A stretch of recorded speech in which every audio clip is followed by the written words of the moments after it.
impact north of 15,000 crores. 15,000 crores economic impact was 25,000 jobs. So it matters, everything adds up. So ఒక పక్కన TCS, Cognizant, Accenture ఇట్లా అనేక కంపెనీలు తీసుకొస్తున్నాం, జీసీసీలు తీసుకొస్తున్నాం, ఇంకో సైడ్ డేటా సెంటర్స్ తీసుకొస్తున్నాం. We're building the entire ecosystem. It is not about one company, one investment. మీరు దయచేసి గమనించండి, మొత్తం ఎకో సిస్టమ్ బిల్డప్ చేస్తున్నాం.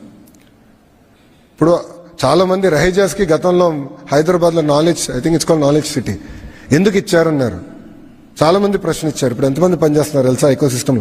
1 lakh IT people are working. ఆనాడు క్రిటిక్స్ మాట ఎన్నుంటే 1,00,000 మందికి ఉద్యోగాలు వచ్చేది కాదు స్వామి ఈరోజు. So it takes a certain amount of vision. అది గౌరవ ముఖ్యమంత్రి చంద్రబాబు నాయుడు గారికి ఆ విజన్ ఉంది కనుక మేము పనిచేయగలుగుతున్నాం.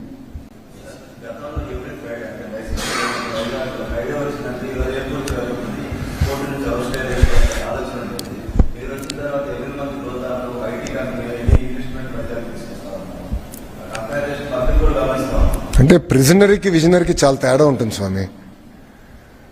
ఇప్పుడు విజనరీకి ఏంటంటే ఆంధ్ర రాష్ట్రం ఎట్లా ముందలు తీసుకెళ్ళాలి, తలసరి ఆదాయం ఎట్లా పెంచాలి. మీరు ఒకసారి చూడండి, 1998లో అనుకుంటా ఆనాడు మెకన్జీని తీసుకొచ్చి విజన్ 2020 అని క్రియేట్ చేశారు చంద్రబాబు నాయుడు గారు. విజన్ ఉమ్మడి ఆంధ్రప్రదేశ్. చాలా మంది ఎగతాళి చేశారు, ఈయన విజన్ 2020 అంటున్నాడు, ఏమవుతుంది, ఈయన ఉంటాడు అప్పటికి, ఇట్లా అనేక మంది ఎగతాళి చేశారు. Look at Hyderabad today, boss. Compare Hyderabad to Chennai. Compare Hyderabad to Bangalore. ఈరోజు హైదరాబాద్లో ఇంత వైబ్రెంట్ ఎకో సిస్టమ్ వచ్చిందంటే దానికి కారణం ఆ విజన్. ఐఎస్బి వచ్చిందంటే కారణం ఆ విజన్.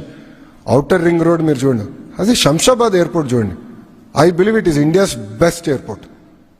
ఆ రోజు చంద్రబాబు నాయుడు గారికి ఆ విజన్ ఉంది కనుకనే వరల్డ్ క్లాస్ ఎయిర్పోర్ట్ క్రియేట్ చేశారు. చాలా మంది అన్నారు 5,000 ఎకరాలు అవసరమా ఎయిర్పోర్ట్ కానీ. ఈరోజు చూడండి, that single airport is creating 12% economic activity for Telangana. 12% was single airport. That it requires vision. Prisoner ఏం ఆలోచిస్తాడు, వచ్చింది ఎట్ట చెడగొట్టాలి, ఉన్న పరిశ్రమలు ఎట్ట తరిమేయాలి, కంప్యూటర్ అన్నం పెడుతుందా అని అడుగుతారు, డేటా సెంటర్స్ ఏదో అయిపోతుంది అంటారు. ఇప్పుడు వాళ్ళు అదే చెప్తున్నారు కదా, చెట్లు రావు, వేడి ఎక్కువ వచ్చేస్తుంది. అసలు వీళ్ళందరికీ ఏంటంటే ఉన్న పరిశ్రమల్ని ఎట్లా పంపించేసేయాలి, ఎలా లోకల్ ఇష్యూలు క్రియేట్ చేయాలి, వాళ్ళు అహర్నిశలు ప్రయత్నిస్తున్నారు. వాళ్ళే పిల్స్ కూడా వాళ్ళే వేయించారు. టీసీఎస్ పైన కాగ్నిసెంట్ మేము భూములు ఇస్తే దానిపైన పిల్లు వేయించింది వైకాపా. కోట ఏమైంది, ముట్టకలేసింది. టీసీఎస్ కాగ్నిసెంట్కి ఇస్తే మీకేంటి ఆ ప్రాబ్లం అని అడిగారు. వాళ్ళు నిరుద్యోగ యువకులకు ఉద్యోగాలు కల్పిస్తున్నారు, వాట్ ఈస్ యువర్ ప్రాబ్లం అని వాళ్ళు ప్రశ్నించారు. అంటే అంత బోల్డ్గా మేము వెళ్తున్నాం. So that is the difference between a ప్రిజనరీ and a visionary. అది తేడా.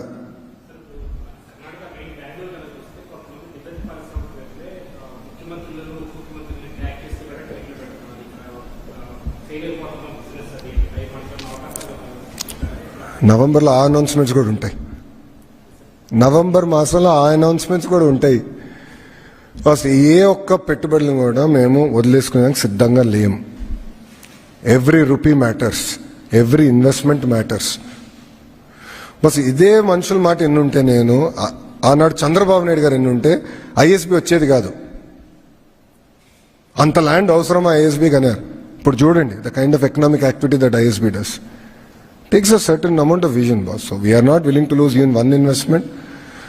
నేను ఎక్కడనగానే ఒక ఇన్వెస్ట్మెంట్ పక్క రాష్ట్రంకి వెళ్తుంది, పొరపాటున ఎక్కడ మన దగ్గర స్లో అయిందని నాకు వినపడితే నేనే ఫోన్ చేసి సారీ బాస్ తప్పయింది, ఎక్కడ జరిగిందో వీళ్ళు కరెక్ట్ ఇమ్మీడియట్గా మేము ముందు తీసుకెళ్తాం. We're not taking anything light. Because overall ecosystem అనేది చాలా అవసరం. It is not just about one company, one investment, overall ecosystem. అందుకే చెప్పా, వర్టికల్ హారిజాంటల్ ఇంటిగ్రేషన్ అవుతేనే ఒక వైబ్రెన్సీ వస్తుంది. అప్పుడే $2.4 trillion ఎకానమీ మనం క్రియేట్ చేయగలుగుతాం.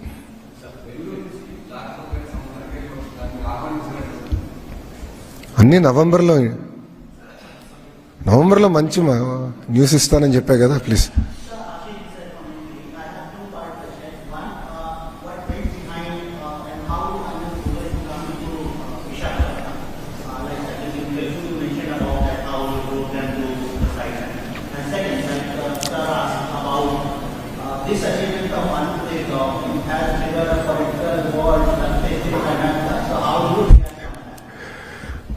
Thank you. See, if you look at it, as soon as this government won the elections in 2024, we've been aggressively scouting for investments. We heard that Google is looking in this region, as in South Asia, to look at a large investment in the data center ecosystem. And when this came about, I personally reached out to them. I invited the leadership team to come to Visakhapatnam. So we did a very hush-hush meeting in Visakhapatnam where I hosted them for lunch. I personally drove the leadership to the hills. I showed them where the data center will actually come about. After that, a follow-up visit by me to the Google Cloud office in the Bay Area. Exactly a month later, they came and they had a meeting with the Honorable Chief Minister where all our cards were on the table. They said these are the 3-4 issues that we have where we need clarity from the central government. These are the 3-4 issues where we need clarity from the state government. So they were very upfront. We were also very transparent, saying these are the issues we can clear. These issues I doubt, but let's attempt. Then I did a follow-up meeting with Honorable Minister Ashwini ji. The Honorable Chief Minister met the Honorable Finance Minister Nirmala Madam. Then Honorable Chief Minister met the Honorable Prime Minister Narendra Modi ji. And he followed it up. And we took it as our own project and said, let's get this project going. So it required a lot of clarity on retrospective taxation, permanent establishment, and clarity on related to copyrights. So a lot of areas, nuances, we sort of overcame that, and that's how we were able to land this investment. So I keep saying, in double engine Sarkar, there are quite a few in the country, but there's only one double engine bullet train Sarkar, and that is in Andhra Pradesh. So you have leadership with a lot of vision, a lot of clarity that wants to go about, deliver. And we want to make India proud. And that is the way we are working. And the second question, yes, we are going to compete with other states. It's not a political slugfest. When states compete, India wins. I know for a matter of fact that many states competed with Google on this investment. Even yesterday, on the day it was getting announced, there were few IT ministers who reached out to this leadership and said, is it too late? We would love to pitch. There's so much of competition, and I believe it's good. It'll get the best out of us. And I think it'll help the entrepreneurs net. When states start competing, it creates sort of vibrancy. It enables us to think outside the box, think ahead of times. And in the whole process, India wins. Because we successfully jumped the manufacturing curve and went to services. But time has come to take a strong position even in manufacturing. And under the Make in India policy of the Honorable Prime Minister, we're quite serious about it. We're quite serious about executing on it. So with a lot of clarity, thought we are competing with other states. If they are inefficient, what can I do? If their own industrialists are saying that the infrastructure is bad, there's severe power cuts, and they themselves are saying that, then they should first focus on attending to those problems rather than taking on me on Twitter. I'm not here for a Twitter war. I'm here to attract investments for my state, and I'll work exceptionally hard for it. And I believe there's nothing wrong in competition.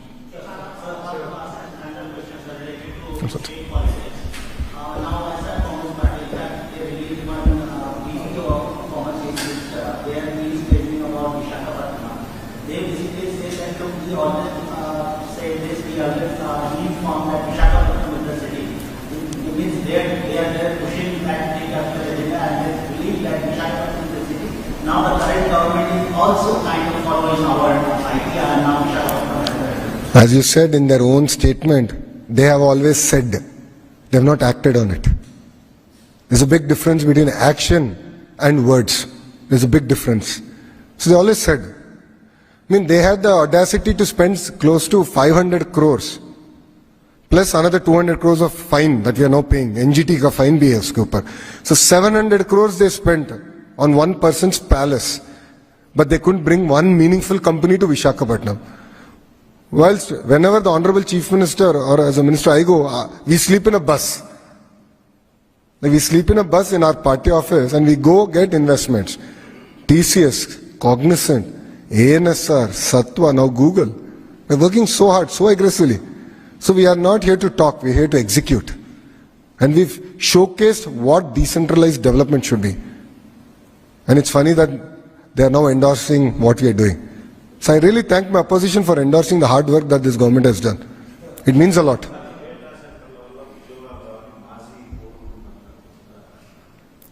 I think the boss, ఆ రోజు IT మంత్రిని ఎట్లా troll చేశారో మనందరం చూసాం.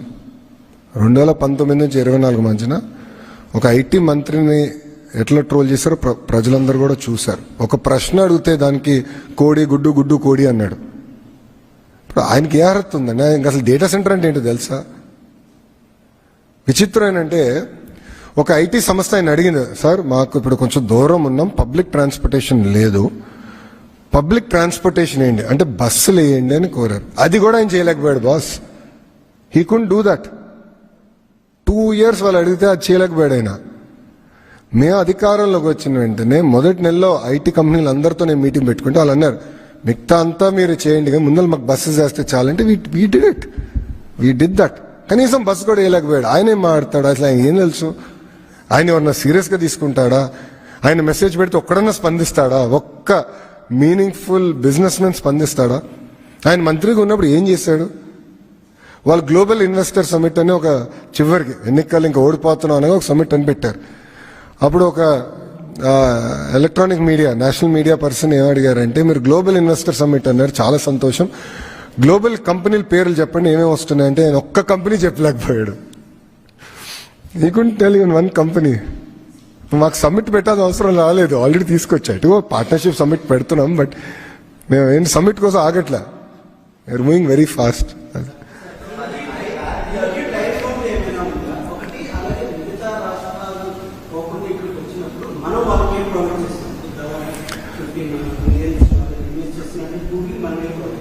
ఇప్పుడు మొదటి ప్రశ్న ఏంటంటే 5 సంవత్సరాల్లో 15 బిలియన్ డిప్లై అయిపోతుంది.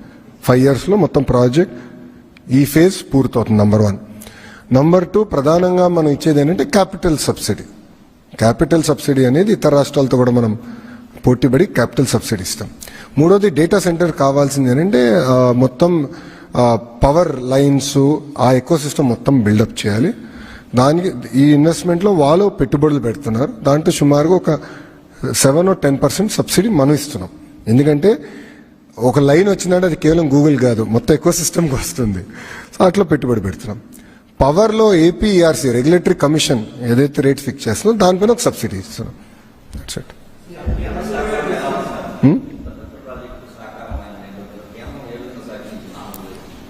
చెప్పే కదా, డబుల్ ఇంజిన్ బుల్లెట్ ట్రైన్.